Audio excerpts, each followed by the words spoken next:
When we were little, we all wrote this very common universal essay. Actually, we all started from this common universal essay, which is called myself.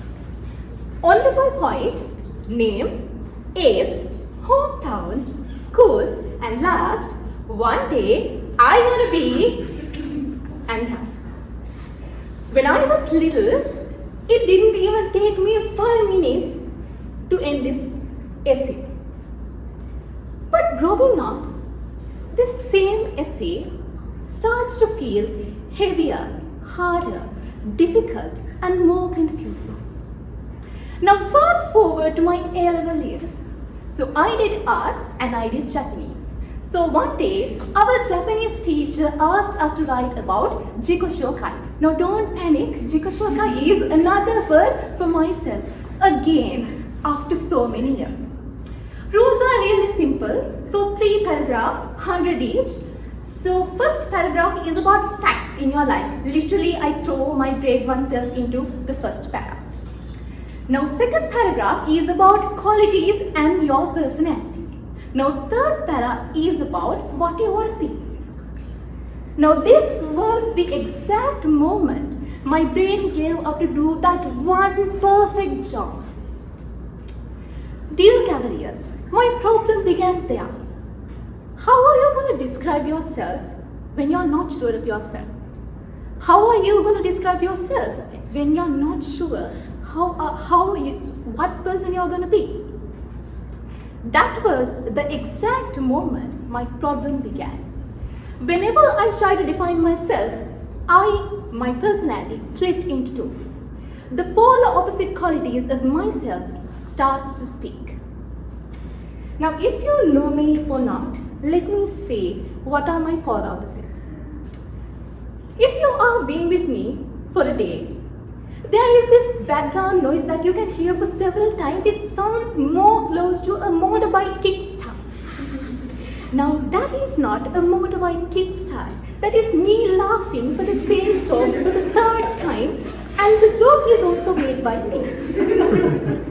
Now, from laughing for the same joke, for me to go to the next second to be a deadly serious person, that to say someone in the face, if you're dead, you're dead. That is me actually being someone wondering what is wrong with this person. And I have remarkably made 2 Cavaliers confused because I was too strict and serious in their first meeting. Now moving on to my next best quality, that I am someone who's extremely forgetful. I didn't even bring a pencil case to university because I actually forget. I don't know where my lecture starts. And I literally submitted my assignment 4 seconds before the deadline because I forget. I'm this extremely naturally unorganized person. That doesn't mean I'm not an organized person. In the opportunities that I take place, I'm extremely headache organized person. Where I see a word is not properly put, I will be talking about it. Now, the next best quality I have is I can ghost people for 3 months straight without even having any problem or any guilt. So people in my O-level class must be probably thinking that I was shot to death somewhere because they don't know about me. They don't know about my whereabouts at this point. I still have a WhatsApp chat of my O-level group where I haven't actually opened in 2 years. Not that I'm going to open it today as well. But at the same time, I'm choosing work that I have to contact people and follow up on them like continuously. That I find myself doing a complete opposite task continuously. Moving on to the next best quality I have, I'm the worst emergency contact that you could ever have. But I find myself being present when someone needed the most, though I was that bad emergency contact. And the next thing is, I love public speaking and comparing. But you don't know how much courage and willpower that it takes to me to talk to a person individually, that how much anxious and nervous I get to talk to a person in person. Now the next most highlighted quality is, my workplace people think that I'm a saint.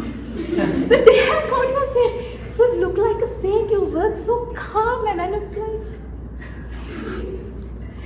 Now, the saint returns to university the next day, probably tripped and fell in the CSHR lecture hall, and probably misrecognized 3 people and her 2 friends walking her to the bus stop because she has peaked insane day and they are worried that she might take a wrong bus. Now saint returns next day to the work and the insane person next day return to the uni. Repeat. Now if I have seen myself all these years, I have seen I am being adaptive and I am being myself but not pretending.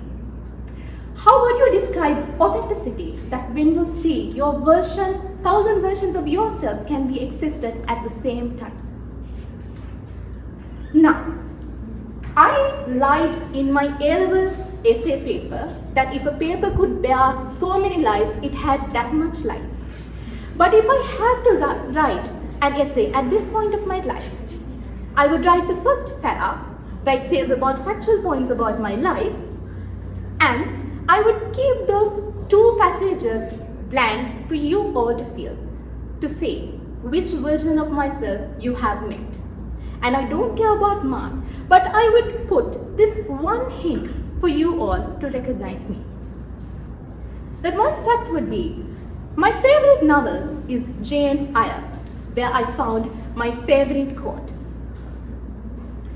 I'm no bird and no net ensnares me. I'm free human with an independent will, which I now exert to leave you all. Thanks to you.